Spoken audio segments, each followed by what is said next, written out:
My name is Mary. I'm a 40-year-old housewife. My husband, Tom, is 35 years old and we are married for 5 years now. We have been living happily with just the two of us. My mother died very early, and since then, my father has raised me as a single father while he was a full-time worker. I was worried for my father that he would be alone if I get married, so even though I was dating someone, it was very difficult for me to make the decision of getting married. So every time I hesitate about getting married, he would think that I am too busy being on the internet. It was then that I met my current husband, Tom. My husband, Tom, understood that I cared about my father and even said that if I wanted to, we could live with our father when we got married. That was the deciding factor in my decision to marry Tom. My father was very happy for me when he heard that I was getting married to Tom. I am very happy for you, Mary. I am sure that your mother is happy for you too. Don't worry about me. Mary, just think about being happy with Tom. Tom, please take care of my precious daughter as well. Please make her happy for all the hardships she had to endure since I was a single father. Although my father had never mentioned it before, he was worried that his daughter was being turned down for marriage because she's being raised by a single parent, or that she was unable to marry because she was concerned for him. My father worked as a company employee and also managed real estates. For our wedding gift from my father, we got a new house where we lived happily. And then, 2 years ago, my father retired from work when he was 65 years old. After he retired from work, my father became less energetic and grew old. So, I started calling my father's house at a certain time every day and visited him at his home quite frequently to check on my father. When my husband's department at work changed, he started to work more overtime, and I started visiting my father's house more frequently. One day, when I couldn't reach my father when I called him at the usual time, I became very concerned and decided to go check on him. When I went there, I found my father collapsed in the bathroom. I immediately called an ambulance, but my father did not regain consciousness even after being rushed to the hospital. After being tested, he was diagnosed as cerebral hemorrhage, and we decided to hospitalize him. I went to visit him every day, but my father passed away without waking up and regaining consciousness. I arranged his funeral and other formalities, even though it was very hard and sad for me to see my father off. The wake and the funeral were held within my family, but relatives, who were after the assets, swarmed us like hyenas, saying that they had been promised to be given inheritance by my father, which made this situation very difficult and hard on me. However, thanks to the fact that my father had left a solid will in my name, I was able to inherit all of his estate, including his savings and real estate. This will made my heart filled with love for my father even after his death. At the time, I had no idea that there will be more harder times than this. My husband, Ben's family, is relatively full of sensible people, but there is the one relative, my sister-in-law, Jane, who is very sloppy with her finances. Hey, Mary. I heard you inherited a lot from your father, didn't you? Even though we are in-laws, we did become sisters, so please help me out because I actually need help. Jane was in debt, and she was coming to me for money for some time now, even prior to my father's death.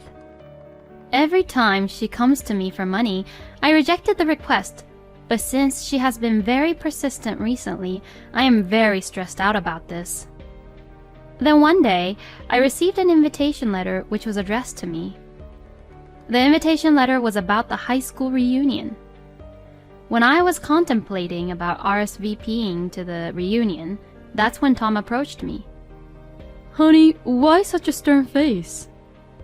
I have a reunion coming up, but my father just passed away and I don't really feel like going to it. You should go to change your mood. I know you're very sad, but your father won't be happy if you keep on just moping around. That is true. Since Tom recommended, I have decided to attend the reunion. Then the day of reunion came. I was enjoying conversation with my old high school friends I hadn't seen in a long time. When I went to get a new drink and was alone, one of my old classmates approached me. Hey, Mary. Long time no see.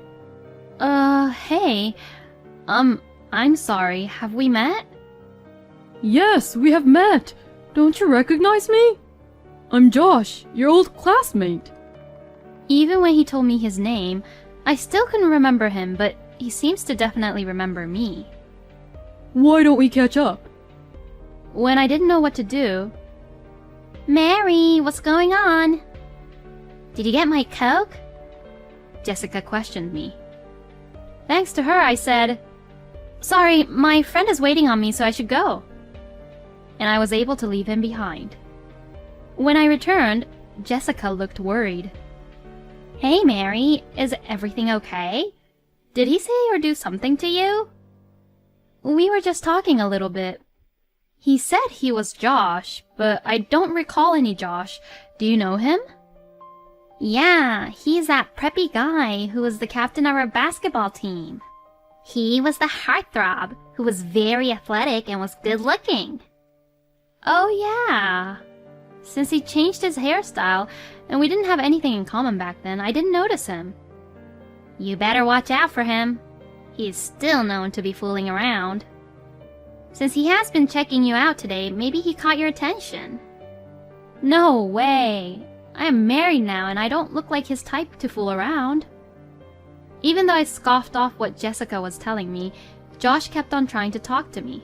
So every time Josh would get close, I would try to talk and look busy with other people, but when the reunion was about to end, he got the chance to talk to me. Mary, are you trying to avoid me? If you are, I am hurt. Or are you trying to play hard to get with me? Oh, please. I'm not trying to play hard to get. You shouldn't be mad. I'm just playing with you. What are you talking about? I am happily married. There are plenty of people who still have fun, even if they're married. You know what? To tell you the truth, I actually liked you for a very long time, Mary. Since we have a lot to catch up, why don't we just have a drink after this? No way. If you want to drink, why don't you go to the after party with everyone for it? I was able to cut him off and catch a taxi to return home. I thought I will never see Josh ever again. However, more outrageous situation was awaiting for me after this. The next day, when I was working at the diner for my part-time job, a man I have seen before has entered the diner. I got a glass of water to wait on him when I realized it was Josh who came to the diner. What are you doing here? Wow, what a coincidence. I'm very lucky to see you here, Mary. Are you kidding me? Who did you find out from that I was working here? First, can you get my order? I would like to have 1 cup of coffee. I reluctantly took the order and served him his coffee. After finishing this coffee, just leave. It says I can have seconds for free. Let me enjoy my time here. After drinking and finishing his 3rd coffee while talking to me, he finally decided to pay. I was very relieved when he was finally leaving, but Josh didn't take the hint and told me, I like this place. I will come to get my coffee here more often now. After he said this, he left the diner. Since I was just a part-time worker at this diner, I couldn't ban him from coming to the diner, and from that day, he started to come to the diner every day.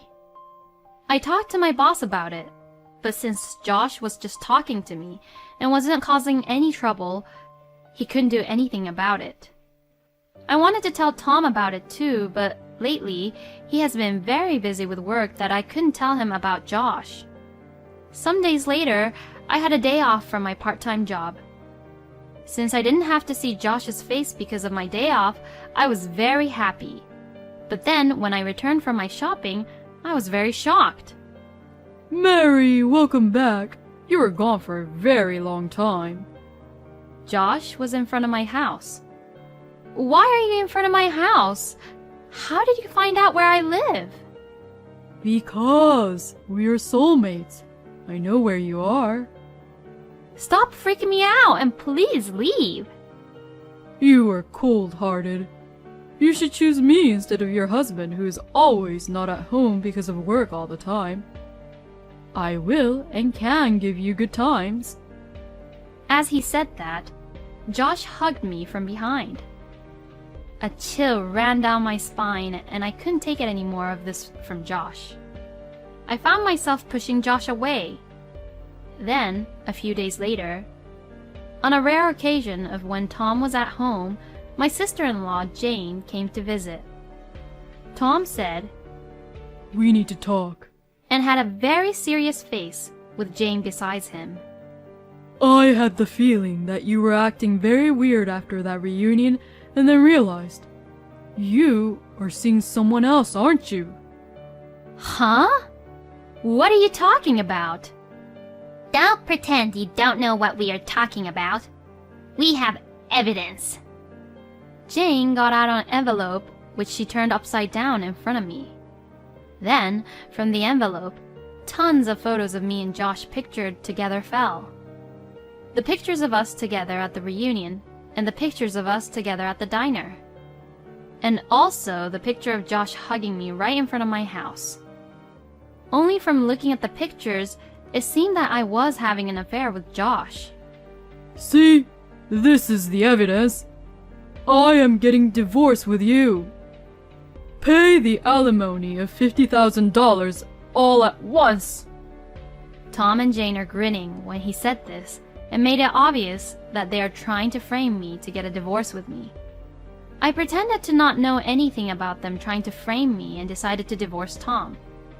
Fine. As you say that you have the evidence, let's get a divorce. You can rest assured that alimony and property division will be taken care of. To my words, Tom and Jane looked at each other smiling.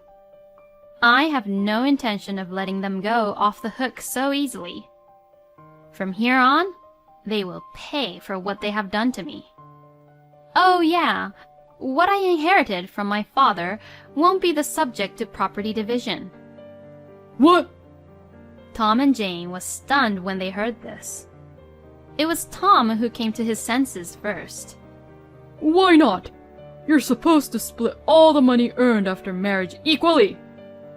That's right. If it is the money earned by working during the marriage, we should split it equally because we cooperated. But the property I inherited from my deceased parents wasn't acquired through the cooperation of you, was it?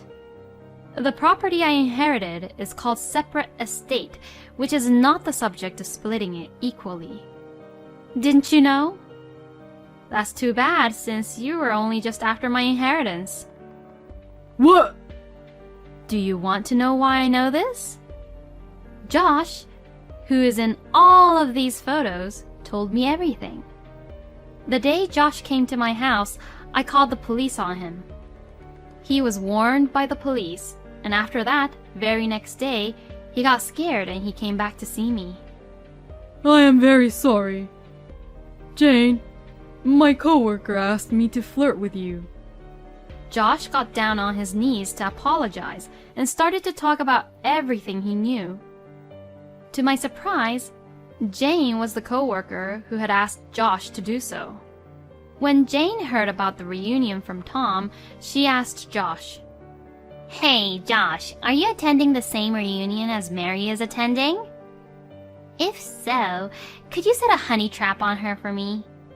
If my brother can get a divorce from Mary, then Tom will get property division, and if all goes well, you will get your share for helping us out. By promising his share, Jane was sure that Tom and I will get a divorce. Because Josh wanted some money, he started flirting with me, and Jane tried to take pictures of that. That's how they got the fake evidence photos and tried to get money out of me. Hold on! I told Josh to flirt with you? Where's the evidence of that? You're the one who's making up everything, aren't you? Jane denied everything. Oh, I have evidence. Look at this." Then I showed my screen of my smartphone. I actually saved the screenshot of the conversation of Josh and Jane on WhatsApp, and I also have the screenshot of Tom and Jane's conversation on WhatsApp.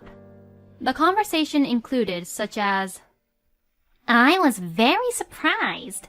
I didn't expect that I would bump into you in front of the Holiday Inn." Me too. Please don't tell Mary about this. "Of course. You too. Please don't tell Brad about the guy you saw me with." Sure. "By the way, the woman you were with is so pretty. Tell me how you met her." She is from my department, and I work with her. I met her at my work. We're together every day, and I can't be happier. "You are with her every day. How can you be so blatantly cheating on Mary and not get caught?" If I tell her that I am working overtime, Mary won't ask me anymore, and since she loves her father too much, she's always at her father's house. Since her father passed away, she has been moping around the house, and I can't stand her. Hey, you are talking behind her back too much, aren't you? Actually, I am thinking of divorcing Mary and getting remarried to her. I see. Hey, I have a good idea. Why don't we frame Mary to cheat on you? Put a honey trap on her. Even if Mary doesn't actually cheat on you, we can make it look like she's cheating in the photos, and then it is all ours. Let's get both alimony and the division of property. When Tom and Jane saw the screenshot of their conversation, they panicked. Why do you have that? Tom, who's the other woman? Jane, you are engaged to Brad but is still seeing someone else. Just because you both are cheating, do you think I would also cheat? Give me your phone. Delete it at once. Tom tried to take the phone away from me. Oopsie! My hand slipped. No way! My father? What? Oh my god! Hurry up! Hurry up and cancel the photos she has sent to him! They were both rushing, trying to cancel what I have sent to the father-in-law, but before they could do so, my father-in-law saw and read what I have sent. When Tom and Jane found out that I accidentally sent the screenshots to their father, they turned pale. Then right after that, my father-in-law, Ben, has called me on my phone. Tom, it's your fault, so you should pick up the phone. No way, Jane. You're the one who came up with this plan, so you should take the responsibility and pick up the phone. Tom and Jane was pushing the phone around between them. In the end, Jane said, "You should do something about it," and returned my phone to me. I picked up the phone and explained everything to Ben. That evening, a family meeting was to be held at Ben's house. Of course, Tom and Jane was scolded and punished by their parents. Both of you cheated, and trying to blame your wife for cheating when she didn't. I can't believe this. I am very embarrassed by you two. We owe Mary's father a debt of gratitude for all the help he gave us all of the years we needed. How dare you repay that favor by doing such horrible things? My mother-in-law, who is usually very calm, is looking at her children like as if they are pieces of filth, and Ben was just very angry with them. In fact, my father and my father-in-law had a long business relationship, and my father always helped Ben when he was in trouble. Ben turned to me and bowed deeply. Mary, I apologize for my children for causing you such trouble. I have no words to express how sorry we are. Since Ben urged me into it, I decided to file a claim for alimony to Jane, Tom, and Josh. However, even though we were still discussing divorce and alimony, my husband packed his bags and left, and wasn't able to reach him by phone. When I asked my in-laws about the whereabouts of Tom, they didn't know where he was, but I had a feeling of where he was, so I hired and requested an investigator to find him. Then, it turned out that Tom was crashing at his co-worker's house, who he was having an affair with. I was just stunned. So, I decided to send the photos of him having an affair with a co-worker to the workplace and also demanded Tom for the alimony. This made Tom and his mistress's position in the company worse, and my husband was sent away to a department which was for like an outcasts. Since the mistress was a temp worker at the company, she got laid off quickly. The company who sponsored her as a temp worker was reported of this also. While having Tom being investigated, I also investigated about Jane and found out that she was seeing not one, but 2 other men. I told this to Brad, Jane's fiancé, and his family, so they filed her for her unfaithfulness. Of course, Brad and Jane is not engaged anymore. Brad requested for alimony from Jane.